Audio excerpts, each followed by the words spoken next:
ಮನೆಯಲ್ಲಿ ದೇವರ ಕೋಣೆ ಹೀಗಿದ್ದರೆ ಮಾತ್ರ ಪೂಜೆ ಮಾಡಿ. ದೇವರ ಕೋಣೆ ಯಾವಾಗಲೂ ಹಿಂದೂ ಶಾಸ್ತ್ರದಲ್ಲಿನ ಅಥವಾ ಹಿಂದೂ ಧರ್ಮದಲ್ಲಿನ ನಿಯಮಗಳ ಪ್ರಕಾರ ಇರಬೇಕು. ಮನೆಯಲ್ಲಿ ದೇವರ ಕೋಣೆಯನ್ನು ನಿರ್ಮಿಸುವಾಗ ನಾವು ಯಾವೆಲ್ಲ ನಿಯಮಗಳನ್ನು ಗಮನದಲ್ಲಿಟ್ಟುಕೊಳ್ಳಬೇಕು?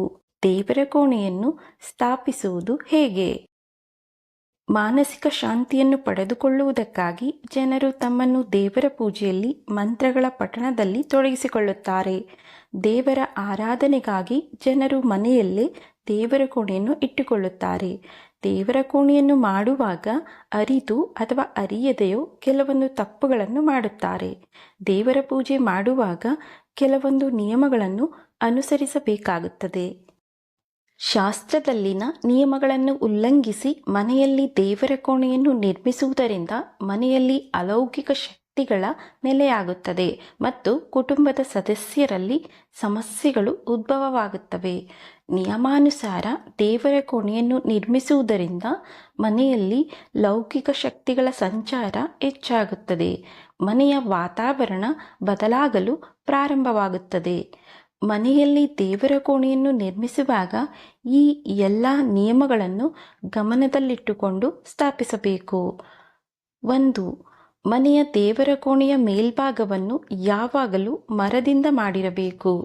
ದೇವರ ಕೋಣೆಯಲ್ಲಿ ಬಹಳಷ್ಟು ಲೋಹಗಳನ್ನು ಬೆರೆಸಿ ನಿರ್ಮಿಸಲಾಗುತ್ತದೆ. 2. ದೇವರ ಕೋಣೆ ಯಾವಾಗಲೂ ನಿಮ್ಮ ಮನೆಯ ಪೂರ್ವ ದಿಕ್ಕಿನಲ್ಲಿ ಅಥವಾ ಉತ್ತರ ದಿಕ್ಕಿನಲ್ಲಿ ಇರಬೇಕು. ಆದರೆ ನೈಋತ್ಯ ದಿಕ್ಕಿನಲ್ಲಿ ದೇವರ ಕೋಣೆಯನ್ನು ನಿರ್ಮಿಸಬಾರದು. 3. ನೀವು ದೇವರ ಕೋಣೆಯನ್ನು ಆಕರ್ಷಕಗೊಳಿಸಲು ಅಲ್ಲಿ ವಿವಿಧ ಬಲ್ಬ್ಗಳನ್ನು ಬಳಸಬಹುದು. ಆದರೆ ದೇವರ ಕೋಣೆಯಲ್ಲಿ ಹಳದಿ ಅಥವಾ ತಿಳಿ ಹಳದಿ ಬೆಳಕನ್ನು ಮಾತ್ರ ಹಾಕಬೇಕು. ನೀಲಿ ಅಥವಾ ಕಪ್ಪು ಬಣ್ಣದ ಬೆಳಕನ್ನು ದೇವರ ಕೋಣೆಯಲ್ಲಿ ಹಾಕಬೇಡಿ. 4. ದೇವರ ಕೋಣೆಯ ಸುತ್ತಮುತ್ತ ಸ್ವಚ್ಛತೆಯನ್ನು ಕಾಪಾಡಿಕೊಳ್ಳಿ. 5. ದೇವರ ಕೋಣೆಯ ಹೊರಗಡೆ ಬಣ್ಣವು ತಿಳಿ ಹಳದಿ ಅಥವಾ ಕಿತ್ತಳೆ ಬಣ್ಣದಲ್ಲಿದ್ದರೆ ಶುಭ. 6. ದೇವರ ಕೋಣೆಗೆ ನೀವು ಕಪ್ಪು, ಕೆಂಪು ಅಥವಾ ಇನ್ಯಾವುದೇ ಗಾಢ ಬಣ್ಣವನ್ನು ಹಾಕಬೇಡಿ. 7.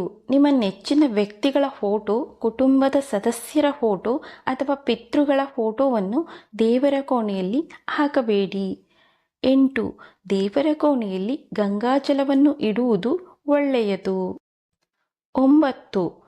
ಭಜನೆ, ಕೀರ್ತನೆ ಯಾವಾಗಲೂ ಪೂರ್ವ ಅಥವಾ ಉತ್ತರಕ್ಕೆ ಮುಖ ಮಾಡಿ ಕುಳಿತು ಮಾಡಬೇಕು. ಇದರಿಂದ ಮನಸ್ಸಿನಲ್ಲಿ ಉತ್ಸಾಹ ತುಂಬಿರುತ್ತದೆ. 10. ದೇವರ ಕೋಣೆಯಲ್ಲಿ ಶುಚಿಯಾದ ಹಣ್ಣುಗಳನ್ನು ಮತ್ತು ಹೂಗಳನ್ನು ಬಳಸಬೇಕು.